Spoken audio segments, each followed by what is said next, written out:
আলহামদুলিল্লাহ, শখ করে মিষ্টি লাউয়ের গাছ লাগাচ্ছি আমি নিজ হাতে।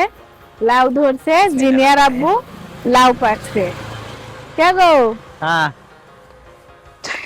গাইস, দেখেন মিষ্টি লাউ শখের গাছ থেকে মানে পরিশ্রমের যেটা সেটা সফল হয়েছে, দোয়া সফল করবেন। হয়েছে। এই প্রথম এত বড় একটা লাউ, মানে লাউ তো হচ্ছে এটা খুব প্রিয় লাউ আমার, বিলেতি লাউ করে কয়।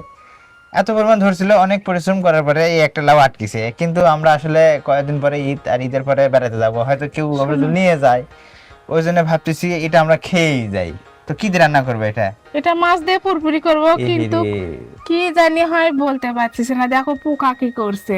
আচ্ছা কিছু হবে না, তাও যাই হোক ভালো আছে। আর আমার ছেলে তো খুব মানে একদম অস্থির হয়ে গেছে লাউ দিয়ে মানে তরকারি খাওয়ার। শোনো, এটা কিন্তু আজকে মজা করে রান্না করবা। আচ্ছা চলো চলো, আমাকে সে খুশি লাগিচ্ছে। অনেকদিন পর মিষ্টি লাউ হয়েছে, তাও নিজের গাছে।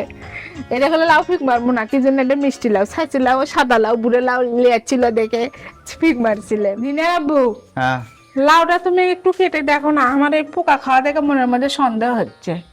আরে তুমি কাটো, যাও রান্নার প্রস্তুতি লাও, তাহলে বুঝা যাবে কিরকম কি অবস্থা। যে জায়গায় থাকলে হবে, না হলে না হবে, কি বলেন আপনারা? আচ্ছা তাহলে আমি হচ্ছে এক কাম করি, বটি এই লাউটা কিন্তু অনেক বড় হয়, কিন্তু আসলে বড় করার উপক্রম আর নাই। পোকার যে আক্রমণ, তাতে মনে করেন যে না খেয়ে থাকা যাচ্ছে না।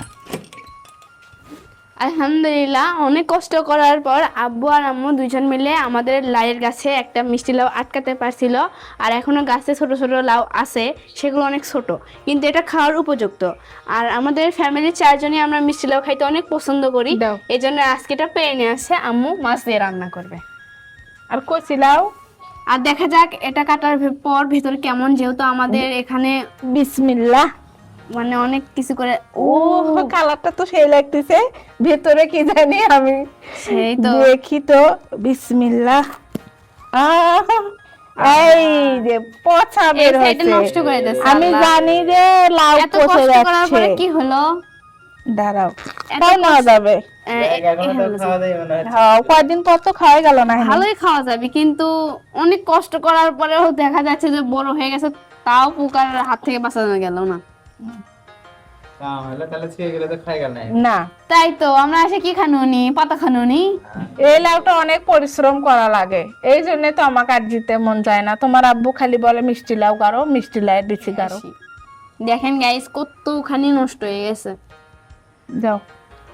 একটা লাইয়ের অর্ধেক অংশ, একটা লাইয়ের অর্ধেক অংশ নষ্ট। আর এই বিলেতি লাউটা অনেক নরম হয়, যে জন্য এর ছাল সহ একে রান্না করা খাওয়া যায়, আর কোনো অসুবিধাও হয় না, খাইতে কচি অনেক দেখে স্বাদ ছাল লাগে। সহ নিলাম। হ্যাঁ। আর আজকে বাড়িতে বিলেতি লাউ রান্না হচ্ছে, আর এই তরকারি হলে তো আমার ভাই আর কিছু লাগে না। মাছ ছাড়াও যদি রান্না করা হয়, ও নিমিষেই 2 প্লেট ভাত খেতে পারবে। আর ওর এতটা পছন্দ এই তরকারি।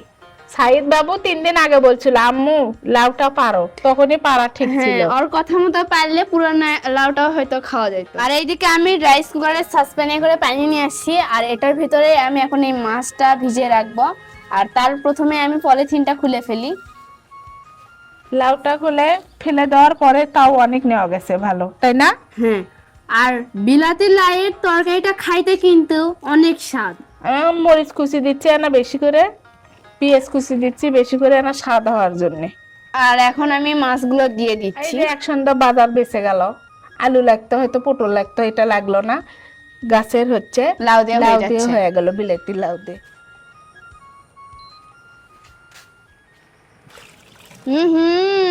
লাইয়ের কমা সেই স্বাদের সেন বাই আছে, মনে হচ্ছে সেই হবে কি। তরকারি রান্না শেষের পর হচ্ছে উল্টে দেওয়া লাগে, তুমি আদা হাত উল্টে দিচ্ছ।